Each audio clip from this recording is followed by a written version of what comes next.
Bismillahirrahmanirrahim. Assalamualaikum warahmatullahi wabarakatuh. Selamat berjumpa kembali di channel ini. Dalam kesempatan kali ini, kita akan membahas tentang 8 hewan pembawa hoki dan keberuntungan. Pada kesempatan kali ini, saya akan memberikan jawaban untuk Anda semuanya. Ingin dapat keberuntungan, biarkan hewan ini ada atau hidup di rumah Anda.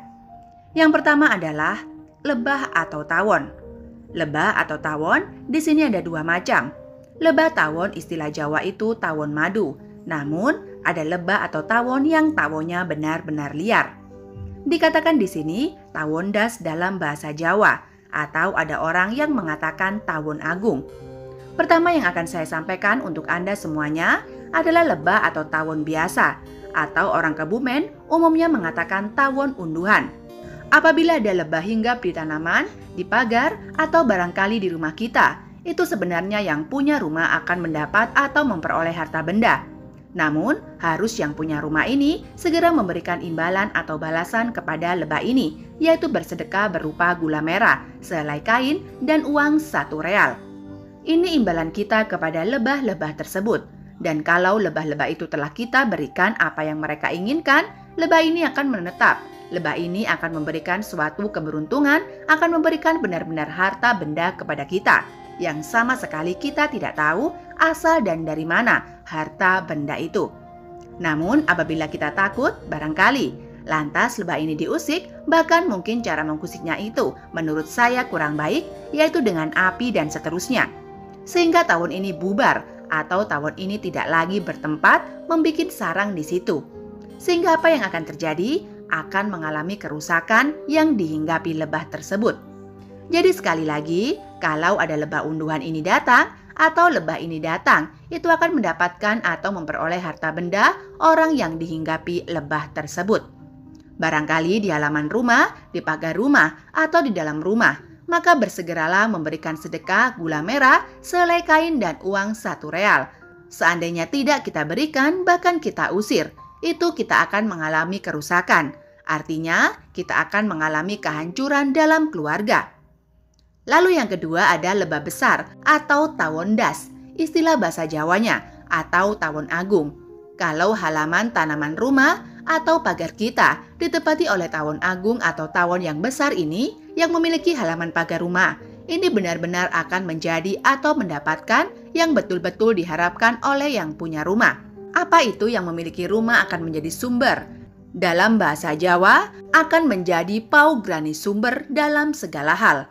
Barangkali yang dihinggapi tawon das atau tawon agung ini adalah yang biasa, orang yang tidak pernah sama sekali mempelajari ilmu apapun, kawruh apapun, namun benar-benar dihinggapi oleh tawon agung ini.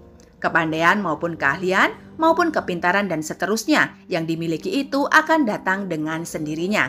Dan tahu-tahu banyak tamu atau banyak orang yang barangkali berguru di sana, menuntut kawruh, menuntut ilmu, dan seterusnya. Namun apabila tawon ini diusik, bahkan tawon ini benar-benar tidak disenangi, sehingga tawon ini pergi dan seterusnya, yang memiliki rumah akan memperoleh kerusakan, kesusahan sampai dengan kematian. Jadi tolong ini diperhatikan. Saya ulangi sekali lagi, kalau rumah kita, halaman kita, pagar kita, dapur kita dihinggapi oleh tawon agung, tawon das, atau lebah besar, itu pertanda bahwa kita akan menjadi paugeran dalam bahasa Jawa. Kita akan menjadi seorang yang dibutuhkan oleh orang banyak. Namun harus dengan memberikan sedekah, yaitu daging mentah. Sesukanya, bisa daging ayam, bisa daging kambing, dan bisa daging sapi, dan seterusnya. Daging mentah sesukanya. Lantas ada selembar kain putih atau mori, lawon bahasa Jawanya, dan uang 1 real. Ini yang harus segera diberikan kepada tawon tersebut. Dan seandainya pula di antara Anda benar-benar ada hal semacam ini, lantas buktikanlah. Yang saya alami, benar-benar hal ini merupakan suatu kanugrahan dari Tuhan yang Maha Kuasa. Karena Tuhan yang Maha Kuasa itu cara memberikan rahmat, cara memberikan ilmu, barangkali cara memberikan kanugrahan, barangkali sesuai apa yang dikehendaki oleh Tuhan. Itulah tentang lebah. Lalu yang kedua ini adalah kupu-kupu berwarna putih. Biasanya kupu-kupu kecil ini seandainya rumah kita dimasuki oleh kupu-kupu putih yang bentuknya memang benar-benar kecil, pada malam hari umumnya ini adalah pertanda baik. Artinya, Anda akan memperoleh rezeki dan hati yang senang. Sekali lagi, setiap halaman, barangkali atau rumah kita, barangkali dimasuki oleh hewan-hewan tertentu. Jangan buru-buru kita mengusirnya. Harus kita hargai karena itu semuanya adalah bentuk rahmat dari Tuhan yang Maha Kuasa. Sekali lagi, kupu-kupu putih yang berwarna putih kecil kalau datang biasanya malam hari masuk ke dalam rumah, itu adalah suatu bukti baik bahwa kita akan memperoleh rezeki dan sesuatu yang menyenangkan. Lalu yang selanjutnya, yaitu dalam bahasa Jawa, disebut tikus celurut. Tikus yang bermoncong panjang kecil, apabila rumah kita didatangi atau tahu-tahu ada tikus celurut di dalam rumah, itu adalah pertanda baik bahwa kita atau yang memiliki rumah tersebut akan menerima banyak rezeki. Namun, sekali lagi, dalam memaknai rezeki, di sini kita jangan berpikir, jangan berasumsi, kita jangan berwawasan hanya kepada uang saja. Namun, rezeki ini banyak sekali, tidak mesti harus uang, pekerjaan, nama, pangkat, derajat, dan seterusnya, itu adalah rezeki. Lalu yang selanjutnya adalah rayap.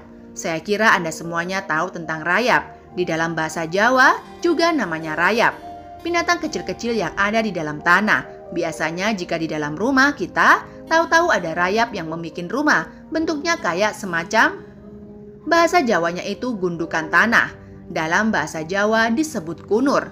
Tahu-tahu ada besar dan biasanya tinggi dan akan membesar. Itu juga merupakan suatu pertanda bahwa yang punya rumah akan mempunyai hidup yang senang, banyak rezeki dan terhormat. Jadi kalau seandainya rumah kita dihinggapi atau ada rumah rayap seperti itu, dalam bahasa Jawa dinamakan kunur, itu jangan dibuang, jangan kita bunuh, jangan kita usir.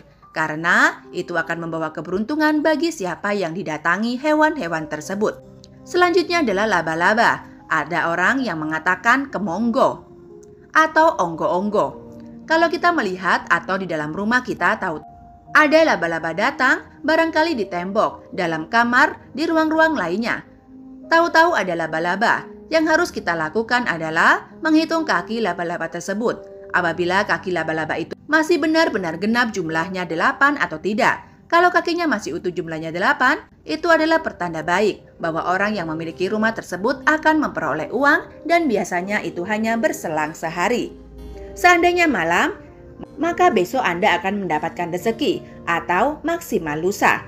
Inilah tanda-tanda hewan yang harus kita perhatikan. Seandainya hewan-hewan itu tahu datang ke rumah, ke halaman, ke pepohonan atau pagar, atau ke dapur kita. Lalu yang selanjutnya adalah hewan yang datang ke rumah kita atau di halaman kita dan kita tahu, yaitu ular.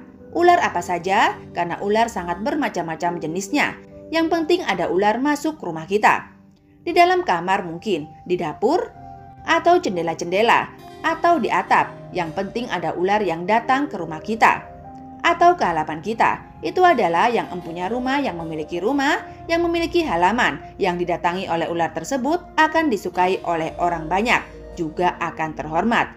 Namun, segera kita memberikan imbalan atau balasan kepada dia, seekor ular tersebut, yaitu dengan mengadakan sedekah beras, sedikit emping dan uang 1 real. Saya berkali-kali menyampaikan uang 1 real. Uang 1 real ini bahasa dulunya, kalau dirupiahkan sekarang itu berapa? Kalau menurut saya tergantung. Di saat itu, berapa yang kita miliki? Misalkan kita mengetahui di rumah kita ada ular, kebetulan kita hanya ada uang 5.000 atau 2.000 atau 1.000, itu tidak jadi masalah. Justru yang jadi masalah kalau didatangi hewan ini tidak memberikan beras, emping, dan uang. Apa akibatnya seandainya kita tidak memberikan hal tersebut? Karena maaf, kadang-kadang orang awalnya memang takut kepada ular, karena barangkali ada ular berbisa dan lain sebagainya. Itu biasanya takut. Namun saya berharap Anda pun jangan takut kepada ular yang masuk ke rumah Anda. Karena saya yakin bahwa ular-ular itu tidak akan berbuat apa-apa. Setelah kita berikan beras sedikit dengan emping, barangkali 1 butir emping, dengan uang semampunya, itu dia akan segera menghilang. Perginya tidak akan tahu. Namun setelah kita adakan itu, selang beberapa hari kita akan membuktikan bahwa apakah kita benar-benar akan menjadi orang terhormat. Kalau Anda menyangka ini tidak nyata, berarti saya hanya bicara saja, tidak sesuai dengan kitab yang saya pegang. Sekali lagi, seandainya kita tidak melaksanakan sedekah tersebut, kita akan memperoleh kerusakan. Barangkali kita dikejar-kejar oleh orang yang pernah kita pinjami uang, pada saat itu harus segera membayar. Barangkali anak yang tadinya nurut kepada kedua orang tua setelah ada hal semacam itu tidak kita berikan sedekah. Akhirnya anak jadi sulit diatur. Bahkan berani kepada orang tua yang dulunya barangkali saya seorang karyawan atau seorang pegawai, setelah rumah saya didatangi ular, maka ular dibunuh atau diusir. Akhirnya saya mengalami di PHK atau diberhentikan. Dan sampai sekarang, seandainya didatangi ular, kita bunuh dan kita buang bangkainya, itu kalau kita melaksanakan hal semacam itu. Dan keluarga kita akan mengalami akibat yang fatal, yaitu perceraian dan seterusnya. Maka saya berharap semoga setiap apa yang saya sampaikan, binatang-binatang dari awal sampai ular, tolong jangan diganggu, tapi justru berikan apa yang sesuai saya sampaikan. Dan Anda juga akan mendapatkan apa yang saya sampaikan. Yang selanjutnya adalah burung gagak. Burung gagak ini bentuknya agak besar dan warnanya hitam, semuanya mulus, hitam mulus. Kalau ada burung gagak hinggap di atas rumah dan berbunyi, itu pertanda yang menjadi adalah seorang dewa yang merajai segala macam bentuk ikan yang bersemayam atau yang ada di air. Sekali lagi, kalau ada burung gagak hinggap di atap rumah kita dan berbunyi, yang memiliki rumah segala kebutuhan akan dicukupi oleh orang lain. Artinya, segala kebutuhan saat itu pasti ada orang yang membantu, ada orang yang menolong. Sekalipun kita tidak meminta bantuan, namun pertolongan kepada kita akan selalu ada. Kita harus segera juga melaksanakan, yaitu balasan untuk si gagak ini dengan sedekah daging kerbau dan uang 1 real. Kalau tidak sedekah, tidak akan tercapai atau tidak akan terwujud apa yang diberikan dengan gambar gagak itu. Jadi sekali lagi saya berharap kepada Anda semuanya, seandainya halaman rumah, pagar, pepohonan, dapur, kamar, tanda dimasuki atau didatangi hewan yang saya sampaikan dari awal, mulai dari burung gagak. Sekali lagi saya berpesan, jangan diganggu, karena itu semuanya akan memberikan keberuntungan kepada Anda sekeluarga. Tolong diingat-ingat, apa yang saya sampaikan ini, itulah ada 8 macam hewan yang dapat memberikan keberuntungan kepada kita, di mana kita didatangi oleh hewan-hewan tersebut. Itulah yang bisa saya sampaikan. Mohon maaf apabila masih ada kekurangannya. Dan di sini pula saya mohon maaf sebesar-besarnya. Saya sampaikan terima kasih untuk semuanya. Wa akhiron, wabillahi taufiq wal hidayah. Wassalamualaikum warahmatullahi wabarakatuh.